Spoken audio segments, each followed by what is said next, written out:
These are the top headlines. Let's get into the details. Canadian Prime Minister Mark Carney formally welcomed Prime Minister Narendra Modi as he arrived at the venue of the 51st G7 summit in Kananaskis, Alberta, on the sidelines of the summit.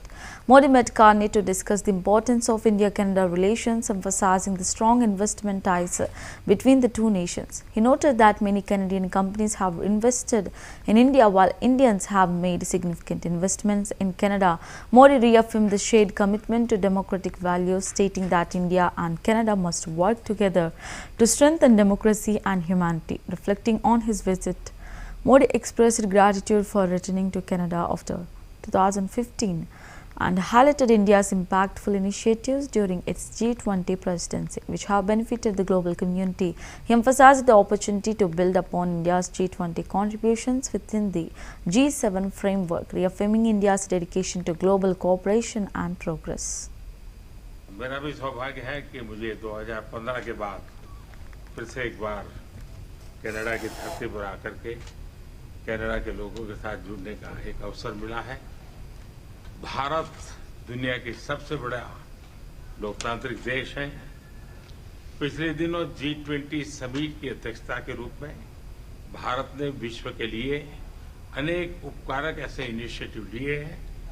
आज G7 के अंदर G20 में भारत ने जो मजबूत नींव रखी है उसको एक प्रकार से नए स्वरूप में G7 में उसके एग्जीक्यूशन की दिशा में ले जाने में एक बहुत बड़ा अवसर है और भारत इस अवसर का उपयोग ग्लोबल गुड के लिए करने के लिए हमेशा इच्छुक रहा है, आगे भी इच्छुक रहेगा।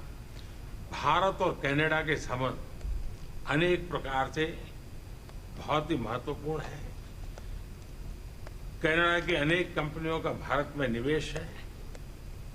भारत के लोगों का भी कनाडा की धरती पर बहुत बड़ा निवेश है। लोकतांत्रिक मूल्यों को समर्पित कनाडा और भारत मिलकर के लोकतंत्र को मजबूत करना होगा, मानवता को मजबूत करना होगा, हमारे रिसोर्सेज का ऑप्टिमम यूटिलाइजेशन कर करके मानव जात के कल्याण के काम में कैसे ला सकते हैं, उस दिशा में हम प्रयास करते रहेंगे। और मुझे विश्वास है कि प्रधानमंत्री जी के चुनाव के बाद मुझे पहली बार मिलने का मौका मिला है, तो इस चुनाव के भव्य विजय के लिए भी मैं उनको बधाई देता हूं और आने वाले कालखंड में उनके साथ भारत और कनाडा मिलकर के अनेक क्षेत्रों में प्रगति करेंगे।